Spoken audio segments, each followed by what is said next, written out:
Welcome to the Pickleball Legends podcast, hosted by me, Evan Small. This is the place where passion for the game meets the stories of the players, coaches and fans who make pickleball more than just a sport. They make it a story worth telling. Today, I'm joined by Helen White, someone who has been properly involved in the growth of pickleball, not just as a player, but as one of those people who helps make the sport actually happen. Helen has been part of the Warwickshire pickleball scene, has competed at the English Open, and she's also a level 2 qualified referee. So she's seen the game from pretty much every angle. In this episode, we talk about how she got into pickleball, what makes the community so special, what it's like helping the sport grow, and why referees, organisers and volunteers are such a massive part of the game. Helen brings experience, perspective and a big smile to everything she does. So without further ado, let's get into it. Hey Helen, welcome to the Pickleball Legends podcast. Thank you. So we always start with the first nice and easy question of how did you get into pickleball? Oh, might be a long one. That's all right.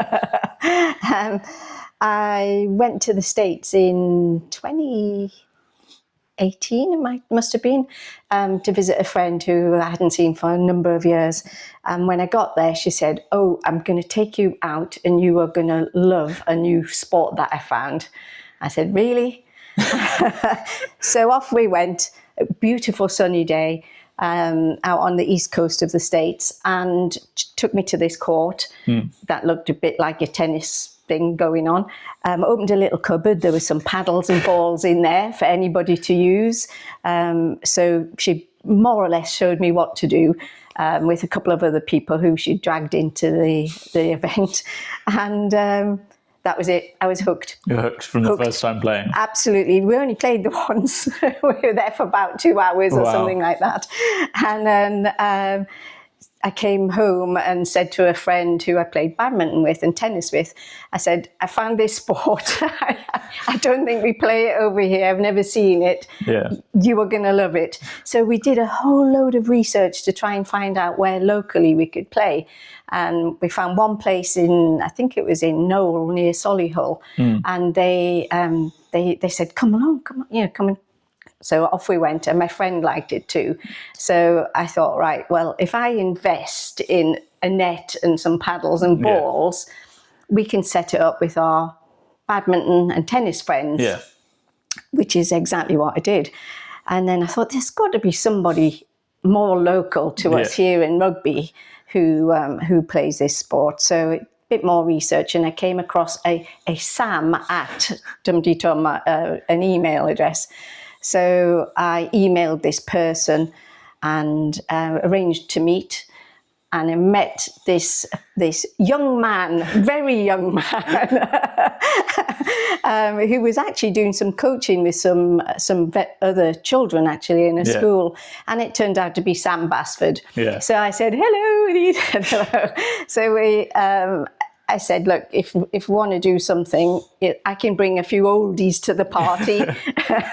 And he had a few youngies to the party. Yeah. And so Sam and I started our club. Yeah. And we went and found a premise even. And that was it, really. We set up, we would regularly get 2 courts full. Yeah. Wow. To start with. And then it grew from there, really. Obviously, COVID had an impact because we started the club in 2019. COVID had an impact. And but since then, really, the popularity has gone on. And well, here we are now. That's, what did you say, 8 years ago that you started playing? That was very, very new to the UK at that point. So you would have been one of the possibly founding members of pickleball in the UK, one of the reasons that it's grown. Yeah, I think I've got a 2-digit number on Pickleball England, but I didn't sign up for years because I didn't really know. And one day Sam said, "You should be on this thing." It's incredible how it's crazy to think that this sport was growing before anybody had ever heard of it, just behind the scenes, and now all of a sudden it's taken off like crazy. Yes, So from that moment then, obviously, was that Warwickshire Pickleball Club that you set up then? Yeah. I mean, we are based in Rugby, but Sam decided Warwickshire sounded more grand than Rugby. So we became Warwickshire Pickleball Club, although now there are a number of clubs in Warwickshire area. But yes, and it's grown, and, you know, we must have 260 members or something like that who play on a regular basis. And we would have more if we had more premises and more opportunities to play, I guess. Yeah, it is incredible just how it grows. So for you then, how did you, obviously you mentioned badminton before. Yeah. Is that what you played beforehand? Yeah, I played badminton and I played tennis, and I still play tennis when I'm not injured, which I love. Yeah. But pickleball's taken over completely. Yeah. Yeah. And then for you, obviously, I know parts of your journey, but where did it go from there once you set up that club? Well, nowhere really for a number of years. We just played, enjoyed playing, and probably about 3 years ago, another Basford, the name dropping again, Richard this time said, "Why don't you enter some tournaments?" So I said, well, and he said, look, there's the English Open's on. And I said, I couldn't go into that. And he said, you could. So he encouraged me to go. Yeah. And so in 2023, I entered mixed doubles with a guy from Leicestershire, my mixed doubles partner, John Cook. And we came away with a silver medal in our over 65 age group, admittedly. Don't mention that. But we came away with a silver medal, and we were absolutely tickled pink. So that was great. And then the next year we entered again. We got moved up a grade, and we won another silver. Wow. So that was great. And this time I entered with another lady from the club, and we also got a silver in the gender doubles. Wow. Again in the older category. But that was great. And then last year I couldn't enter. I was injured, so we're back again this year. So who knows? So aside from the playing then, how did your pickleball journey grow? Did you go into any coaching or anything? Not coaching as such. We do introduction sessions for people who want to take up the sport, which is, I love doing those as well. It's nice to see people really take off and become good at the sport. And last year, in January last year, I decided to try out to become a referee. Wow. So in March I was assessed, and it was rather intimidating process, I have to say. But I did get my level 1 referee. Well done. In March last year. And then in March this year, I went to Germany to be assessed for the level 2. Wow. Which I also got. So that's incredible. So I'm enjoying the refereeing, and there's more and more demand for referees now in the sport as it's grown so much. And that's good. In fact, in April, we just went, a few of us from Europe for the very first, not the first time, because one lady went last year. But this year, there were about 10 people from Europe who went to the US Open, excuse me, to referee. And that was great. And that was new for them to have European people there rather than just American referees. I can imagine. That's incredible. And I think the refereeing is growing as more prize money comes into the sport. Yeah. It's more serious, people are more competitive, and the sport's changing and growing, isn't it? It is indeed. And, people want it to be fair. And that's what referees bring to it, of course. So it cuts down a lot of people calling out balls when they really aren't, and when they know there's somebody there who people can appeal to the referee to say, was it really out, or. So what was it like doing the level 2? I know I've spoken to Stefan before on the podcast and interviewed him, and obviously he's also done the level 2. Yeah. So, but he was my mentor. Was he? Yeah, he was my mentor for level 1. Wow. Out of the referees, he chose him. Small world. Yeah. So it's rather intense. You're very different characters, you and Stefan. So how do you find those differences? Well, we might be different personalities, Yeah. but actually we all have to follow exactly the same guidelines. We have certain scripts that we have to say when certain things happen on the court. Yeah. So the process was rather intense. We had to learn a lot. You have to know the rule book inside out. Yeah. And you have to know your scripts inside out. So you can't just say, oh, well, no. This is what happens when this, there are certain words that we have to say. And it's throughout Europe and the USA, because we follow the same guidelines. Whoever's playing on a court, whatever fault it is, you will always hear the referee say the same words. Yeah. So we may be very different, different in sizes. Yeah. But we will always follow exactly the same guidelines and the same rules. Yeah. Yeah. No, it's incredible how standardized it is as well, Yes. as you say, how, you need to say the same things every time.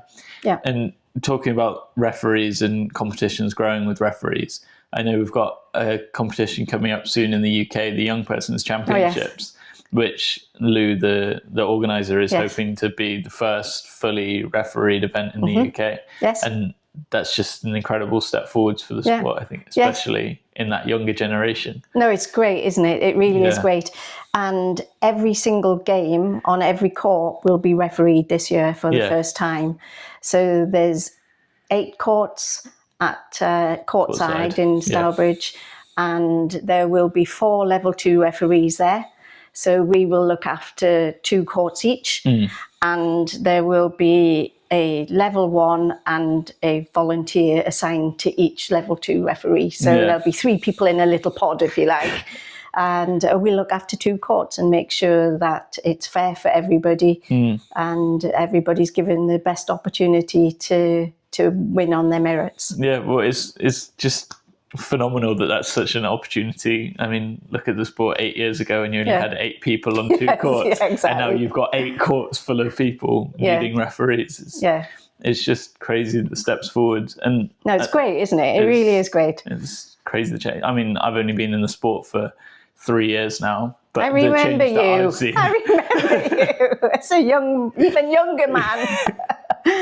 It's just it's changing so quickly and so rapidly and growing. And it's great to see all the youngsters coming through as well. There are some phenomenal players, and you think, how can this child hit that ball so well? And it's lovely to see, and it's lovely to see them moving on and progressing as well, because you do note certain people, and you watch how they're going, and it is lovely to see as an adult, to see them progressing. So where do you think the sport needs to grow in future to keep growing? That's a good one. Well,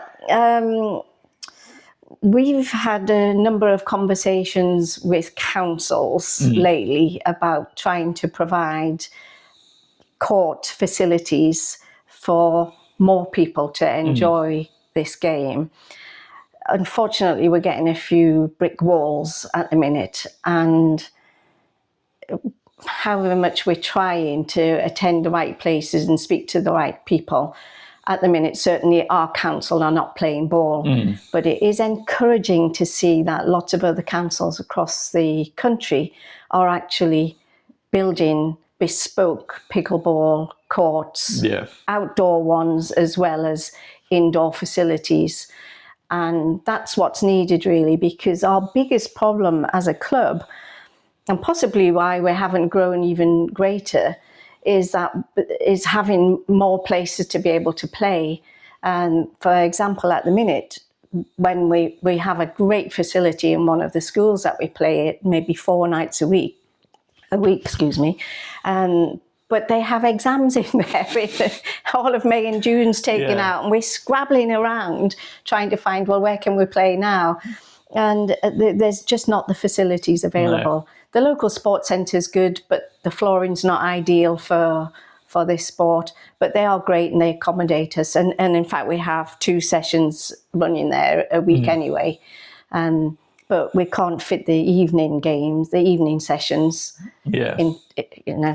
into there. No, it's very difficult, isn't it? Because I mean, you mentioned the flooring, but the most of the sport is so social anyway that people don't really care too much. But for those competitive players, when they go to a competition at, say, courtside, and they're playing on the proper flooring, proper lines with referees, compared to what they've trained on being a badminton court with 300 lines on the floor. And it's a completely different ball game, isn't it? Yes. Oh, and it's lovely. And when people do go and find these bespoke courts, they think it's great. Because there's no confusion. There's only like... It's so simple. Yes, one white line which denotes the area to where they have to aim for. Yeah. So interestingly, you're saying that you come in from badminton. That's one of the biggest conflicts the pickleball has, isn't it?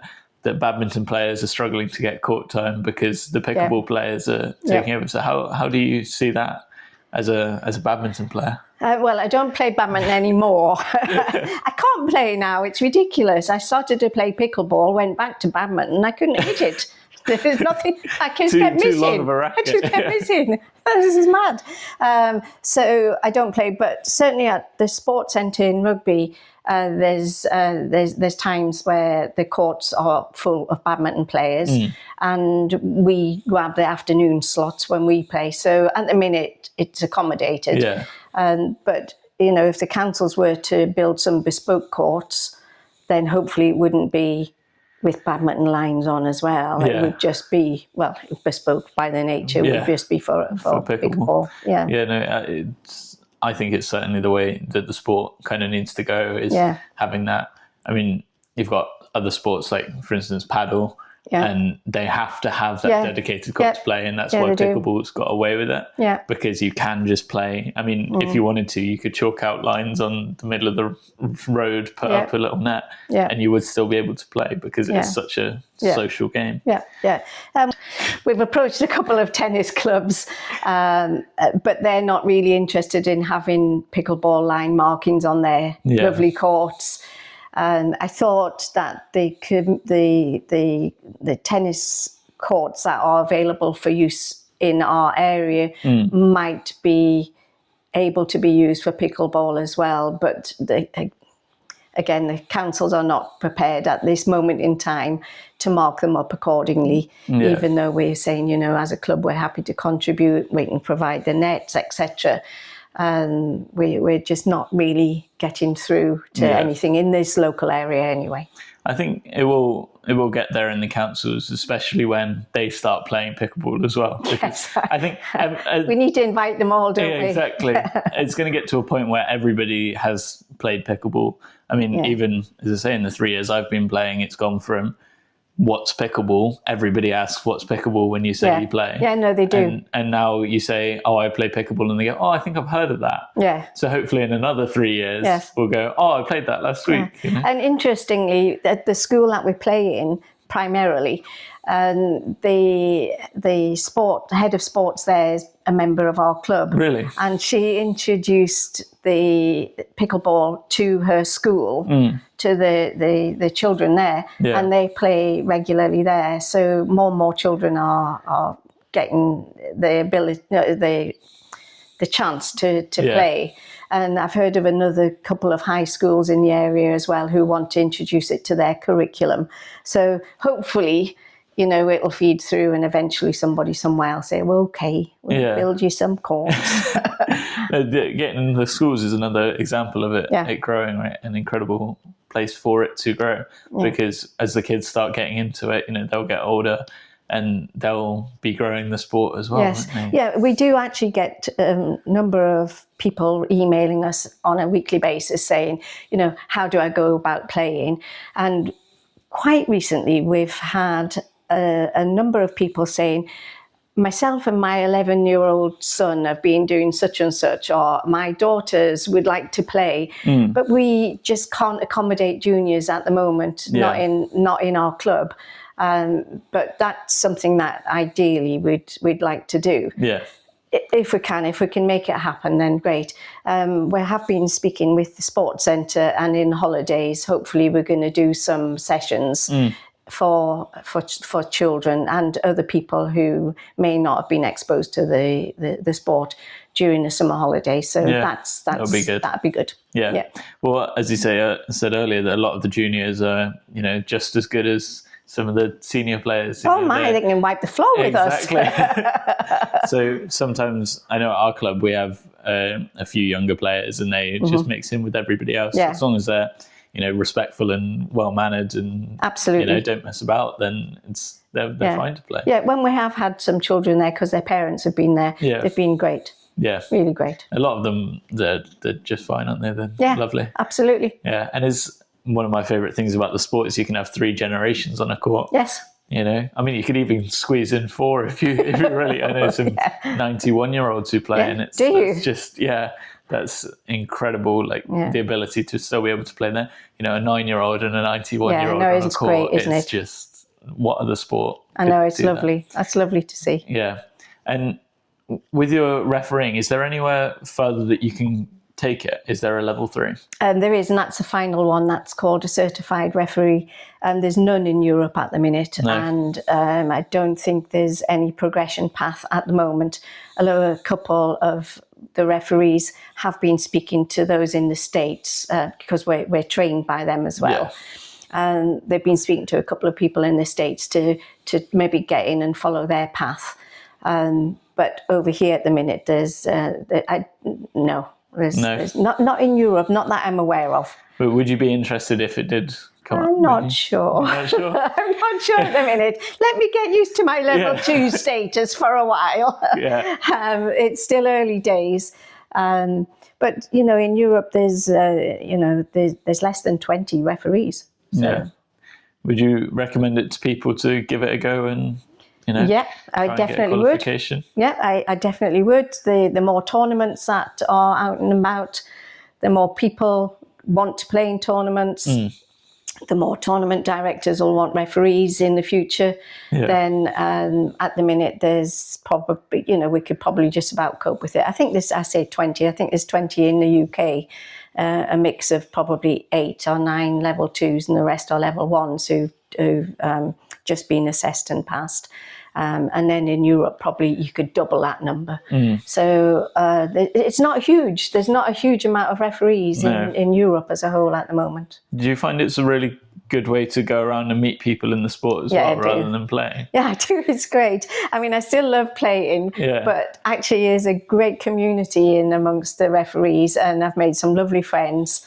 And I'm trying to improve my Italian because there's quite a few Italians. Yeah. And everybody is, you used the words respectful before, everybody's respectful, helpful to everybody. And as it is a lovely community that we have of like-minded individuals who want to see the sport grow and see fairness within the sport too. Yeah. Yeah, it's really good. Well, I can imagine lots of people have come in, similar ways. I don't know how many people have gone to America to play for their first time, or whether they've just found it in their local community club. But, everybody is in the sport because they love it. They're not in the sport because, I don't know, they've been forced into the sport, right? They're here because they want to see it grow. And if they've put the effort in to get a referee qualification, then they definitely love it. Yeah. I agree. I agree. So I know you did you do the English Open last year as a referee? I did. And how did you find that? Because obviously that's a very big one. Yeah, it was huge. I also did the English Open singles. I can't remember exactly its name, but the singles one. Yeah, that was where we met the first time. Yes, English national singles. Yes, that's right. English national singles. Yeah, and the English Open last year. It's big. As you know, it was big, and we had a number of people over, referees from the States. This year it's going to be even bigger. So there'll be more referees, I guess. It gives Kelly Dawson a headache to try and organise everything, all the referees around. But no, great. It's the camaraderie is always is great in these events, and it's such. I feel really lucky that I'm involved in part of that. Yeah. And there are ones in Bolton as well, English Nationals in Bolton. So been to all of those, Obviously, we've got lots of different types of competitions here in the UK, but you've got those really big ones, and then you've got some littler ones. Do you when you're refereeing, which ones do you prefer? Do you prefer a small event where there's not as big amount of people, or do you prefer the stress of the big competition? That's putting me on the spot. It's really difficult to say. You're not going to have your big group of buddies around, your friends around in the smaller ones. But the smaller ones, you get to chat to the individuals a little bit more somehow. Yeah. I like both, to be honest. I do enjoy being at the small local ones, and I like working closely with the tournament directors as well. What do they want? What do you want us to work on? Where do you want to put us?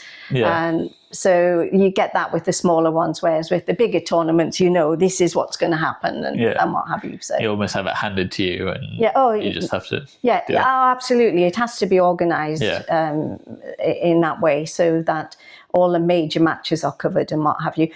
And exactly the same at the local ones. That's what the main need is, to have the major games refereed. Yeah. And do you think it's important for the lower level play as well to be refereed so they get exposure to it? I do. No, I genuinely do. And a lot, when you're actually refereeing at the lower level, they often don't know the rules. And so they look at you blankly if you call them, and we're not allowed to coach. So, we can maybe talk to them afterwards, but we can't coach while we're refereeing. And so it's great for them to understand, if I keep bouncing the ball, you're going to keep calling me out for, force added to the ball. So they do learn and they pick up things, and I really enjoy working with the lower level ones as well. I suppose there's more refereeing involved when you're doing the lower level. Definitely, because they often don't know the rules so well, and they don't realise what they're doing wrong. So we'll pick up a lot more faults, actually, yes. It's nice to help them as well. I guess you say you can't coach them, but it is, in a way, a form of coaching because it's them finding out what they're doing wrong. Yes, exactly. Yeah. And sometimes you just need that little bit of guidance to help you get better, do you? Yeah. So have you watched the podcast before? No? Sorry, I haven't, Evan. I know. Okay. So on the podcast, we have a little segment we do, a minute segment. We call it the Pickle Pals segment. The what? The Pickle Pals segment. All right. Because the podcast is sponsored by Pickle Pals. Right. And what it is 60 seconds of quick fire questions. Okay. Oh, here we go.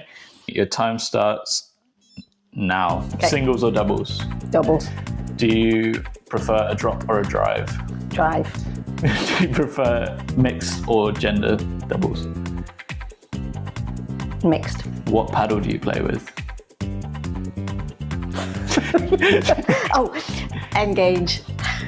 Do you think eyewear is an important part of pickleball? Yes. Do you prefer the social or the competitive side? Social. Have you ever had any coaching? A little bit. A little bit. Do you prefer drilling or do you prefer playing?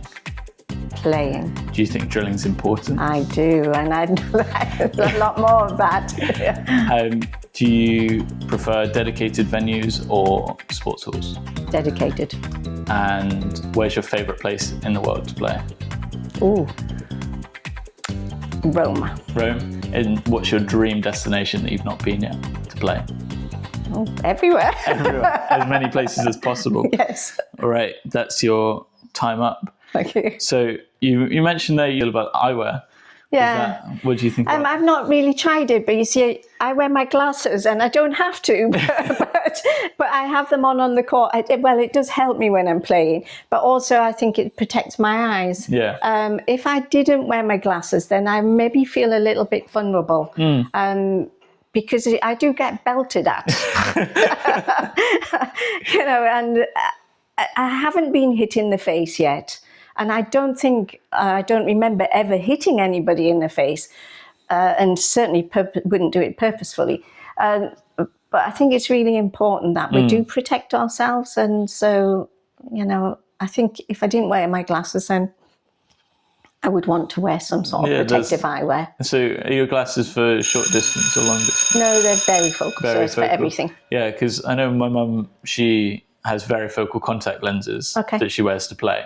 but she feels when she wears them, she has to wear eye protection because she's so used to wearing glasses. Okay. So it's quite interesting, you saying that. And I've just started wearing glasses that I can film, play with. Yes. And you're right, it feels like you've got a barrier protecting you, and it's only there, but it feels like really impactful. Yeah. No. Very interesting. Well, it was lovely to have you on the podcast. Lovely to speak to you. Lovely to speak to you. Thank you very much for coming on. And we'll see you in the next episode. Okay. Bye-bye. Thank you. Bye. Thanks for watching this episode of Pickleball Legends. If you enjoyed it, don't forget to like, follow and subscribe. Whether you're watching on YouTube or listening on Spotify, Apple Podcasts, or anywhere else you get your fix. We've got new episodes coming out every 2 weeks, so make sure you're following so you don't miss the next one. Thanks for tuning in, and as always, keep dinking, keep smiling, and stay legendary.